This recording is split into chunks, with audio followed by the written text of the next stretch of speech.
Hello, and welcome to a very special episode of I Will Find Joy podcast. Today, I'm joined by my very good friend, Martha Canizares from Two Healing Hearts. Welcome. How are you today? Oh, thank you. Thank you for having me. I'm doing great. How are you? Oh, I'm very well, thank you. I'm so excited to partner up with you this Friday for a very special workshop for Discovery Journal pages. And I'm so happy to have you on today to be able to talk about that. Will you tell us a little bit about what makes you want to do Discovery pages? Oh, absolutely. I'm so excited about our upcoming workshop. I love and always have loved art, but I really have gotten a lot more into it lately. And one of the reasons why I've gotten it has been for my own personal healing. So I can tell you a little bit about myself. As you said, I'm the founder of Two Healing Hearts. And that is a community for grieving parents because I am a grieving parent myself. And through art and through journaling and through collaging, I have been able to do a lot of healing. And I want to be able to share that with the community.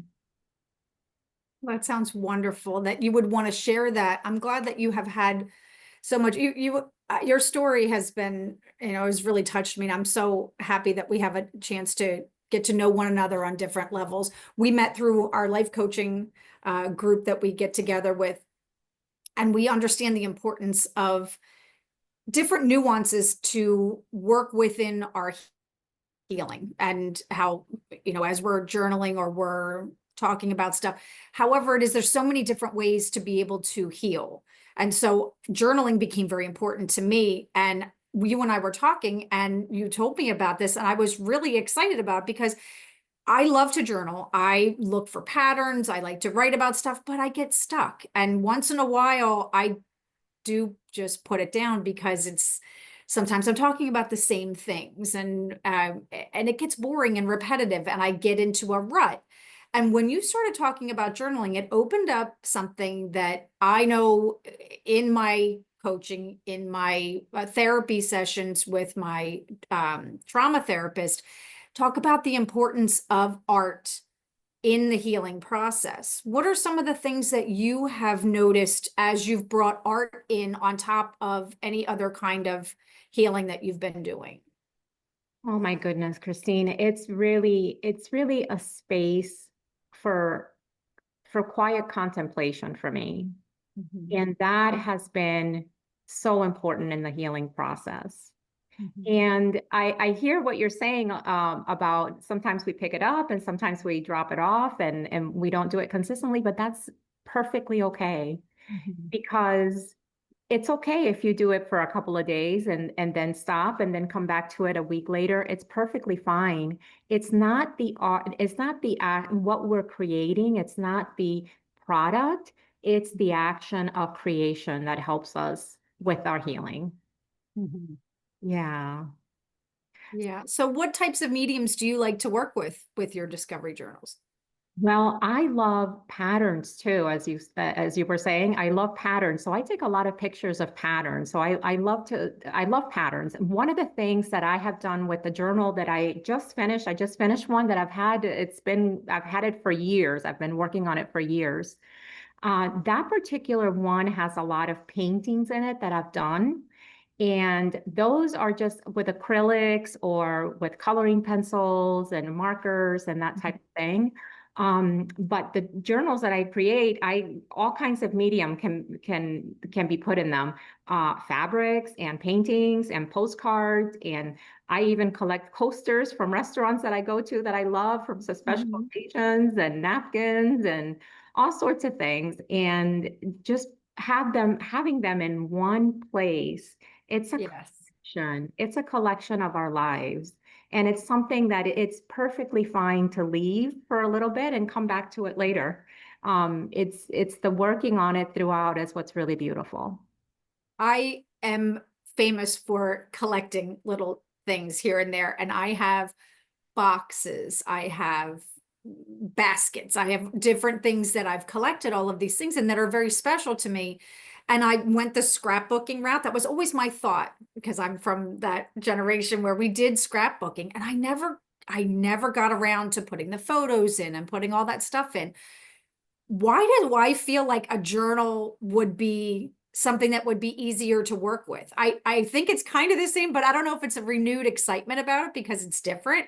Is there any, is there a difference that you can think of that makes it different than this, than the scrapbooking? Because I love all of it, but yeah. Yeah, you know, when you say that, I remember when scrapbooking was so huge Mhm. in our time, right, when we were a little younger. And I felt like it was such a commitment because Yeah, yes. format that you Mhm. had to start from beginning to end, and it had to flow, and it had to be the same, and it had to be, Okay. and journaling is nothing like that.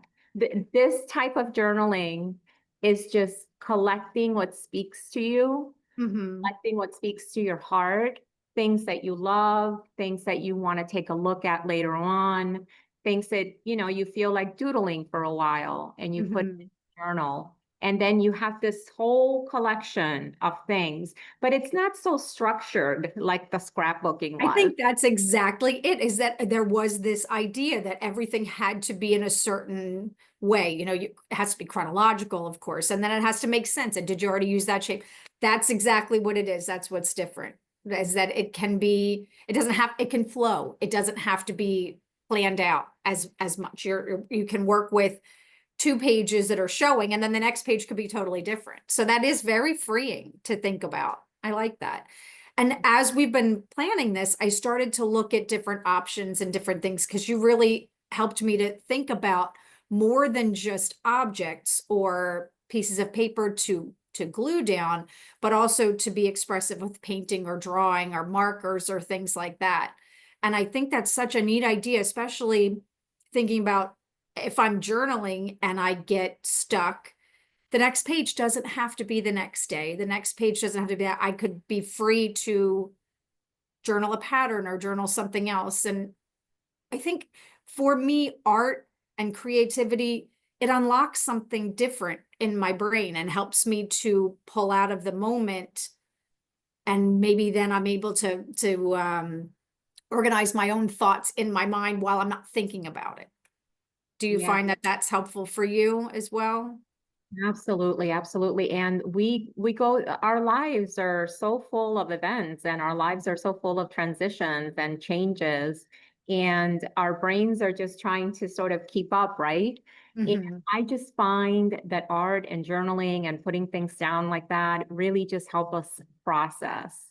And that is such a freeing thing, especially if I want to just jot some things down in the morning, and it doesn't have Mhm. to be perfect and it doesn't have to be pretty, but I Mhm. just jotted them down and I can just free my mind of that. So, and it doesn't have to be long. It can just be a few sentences if I do want to jot something down. Mhm. Um, but it does provide for some mental clarity and for some space in our minds. And like I said, it provides Breathing room. introspect in oh, I can't say the word now. Introspection. Yes, absolutely. Yeah. The creativity really does unlock something where you're focused on a different type of movement. And when I know for me, when I'm trying to work through something, I get all in my head and I want to put down all the details and all the things. And when I pull back a little bit and I relax and do something creative, I get new thoughts and new memories about something that I hadn't thought about before. So it really does help me to change perspective.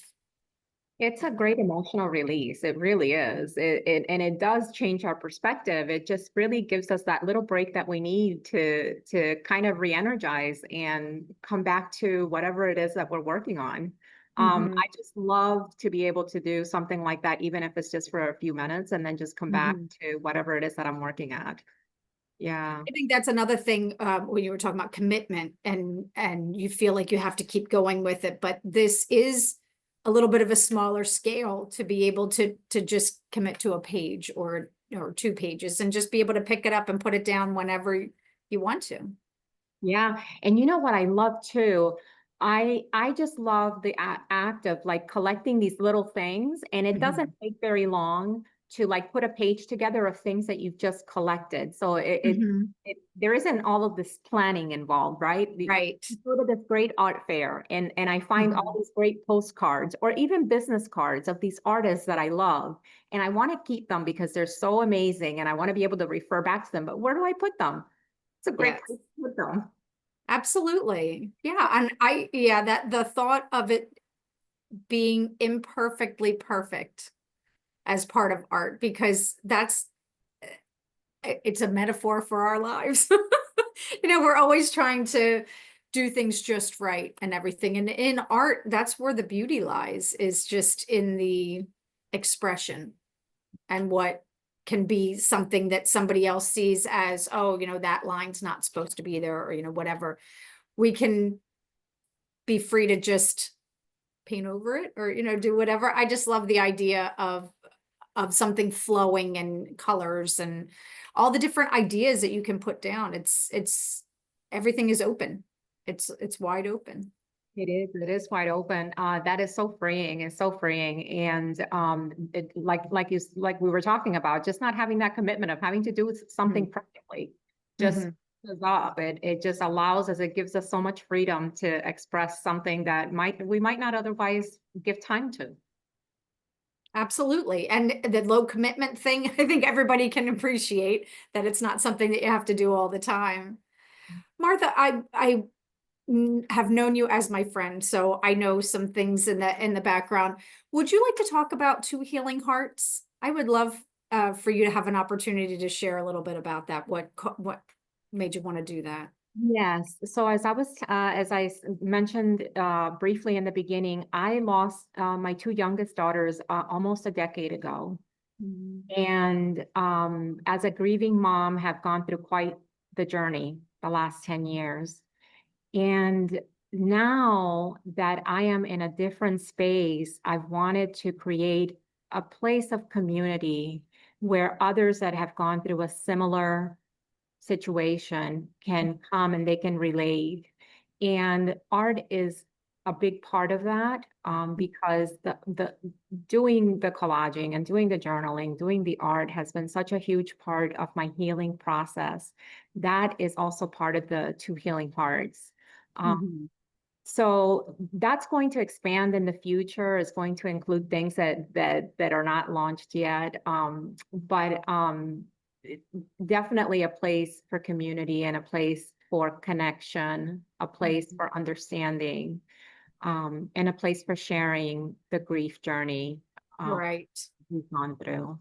Yeah. Right. Well, as you know, that is so close to my own heart, and I I'm so proud to call you my friend. And I just think you're an amazing person. And what you have to share, your experiences, it resonates so much with me, because I feel the same way with the things that I've gone through. And when you're willing to extend your experiences and want to give back to people, it's coming from such a special place. And I'm so honored to be a part of the whole thing and to be your friend and to watch you blossom, because it's a very tough thing what you've gone through, and to be able to be in the place that you are now and want to show other people the way that you were able to work through it. You have told me about a program that you have been involved in, and that sort of has helped you to want to be able to provide this. Do you want to talk about that at all? One of the things that I did is I waited a long time to find support. I waited 5 years to find support. Mhm. And actually that support had found me. I just wasn't ready to open up to it. Mhm. But there is a program that's called TAPS that is meant for people that have lost someone in the military. And my daughter was in the Air Force. And Mhm. it's regardless of the manner of death, they support anyone that has had a loved one in the military that has passed. And they have a number of workshops and seminars and just community events. Mhm. And when I finally, 5 years ago, connected with them, that is when I really saw my healing increase by leaps and bounds. Mhm. So that organization is so dear to me because Mhm. of everything that they have helped me through.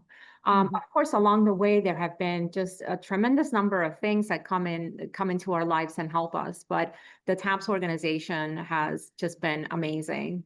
Mhm. One of the things that we do is we get together a few times a month, and we create open studio. And that is an opportunity for us. And some of us do painting, and some of us do collaging, and some of us do photography, and some of us do quilting, and some of us do sewing. And there's all kinds of ways that people express themselves. And to have that community of people that understand, that have gone through something like this, Mhm. still come together to create something and share it with others is really beautiful. I agree completely. And I'm so happy that you have found that community, because I know that was the game changer for me. There's something about being around people who share your experience. It's not going to be the same, but there are similarities in there.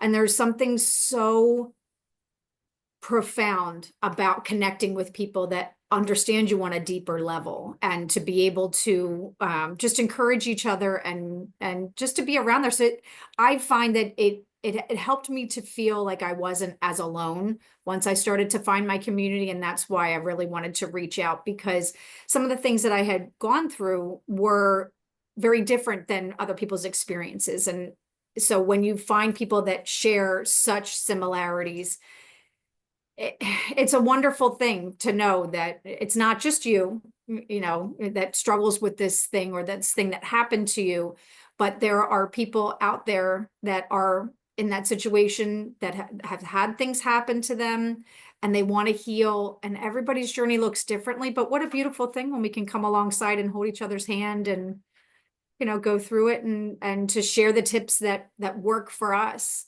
and that have helped us to be able to get out of the the situation at hand, as deep as it might go. Mm.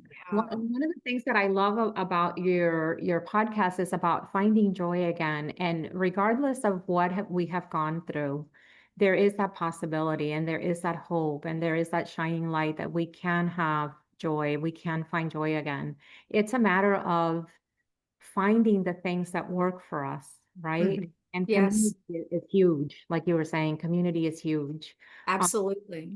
Just all of the other little things that help us along the way Mhm. to create that joy, which is what's important, because it would be nice to go crawl, in bed and never get up again, but that's just not realistic. And Yeah, that may, well, it's necessary at times for a short period of time. You can't stay there. And it's the getting out of bed that is the hardest to be able to start to begin. And I, for me personally, I can easily go back to that time where I found people that helped me to want to get out of bed. Mhm. And for me, that was very huge, because where do you start? Where do you start? And it's that has been the most helpful on that, to have people that have check in on you, or that you can look in on and see how everything is going. But yeah, the community has been such a vital part of me getting to where I am, being around women like you and some of the other Soci sisters, and my girl tribe from Pennsylvania. I don't know where I'd be without the people that are in my life. I'm so very grateful for all of that. Mhm. Yeah. Yeah, I definitely remember the early days for me, those early days of not being able to get up and out. And the community is what saves us, the friendships, all of those things that hold us together and help us come out mended, Yes. but okay in the end, and in a way that we can try to start looking for joy again. All right. Absolutely. I thank you so much for coming on my podcast and sharing your story with us. I'm just so fond of you. I just think the world of you. And I'm very excited to see Two Healing Hearts be able to take off, because I know, as much as my own business, I Will Find Joy, is so close to my heart for why I want to do it. I recognize that with you too. And I think you have so much to offer other people. And I would encourage everybody to go check out your Instagram. Will you give us your handle so that everybody, your ID account, so that's, I'm showing my age or handle. Your Instagram is Two Healing Hearts. Um, Mhm. and definitely come check it out. And we'll be launching a website soon. Okay, excellent. And if you want to join us with the Discovery Journal workshop, we are hosting the workshop on Friday, June 27th at 7 p.m. Eastern. You can sign up. You can go to my Instagram, which the handle has changed. It is now I will find joy underscore. We took out a couple of those underscores because somebody made this available. Thank you very much for that. Make it a little easier to find. You can go and click that link, or you can go to my website, which is now up and running. It's very exciting. iwillfindjoy.com. And I look so forward to this Friday. I can't wait. Grab your scissors and a journal book, all kinds of things, and we'll see you then. Thank you so much for being with us today, Martha. Thank you Thank for having me, Kristine. Absolutely. Take care.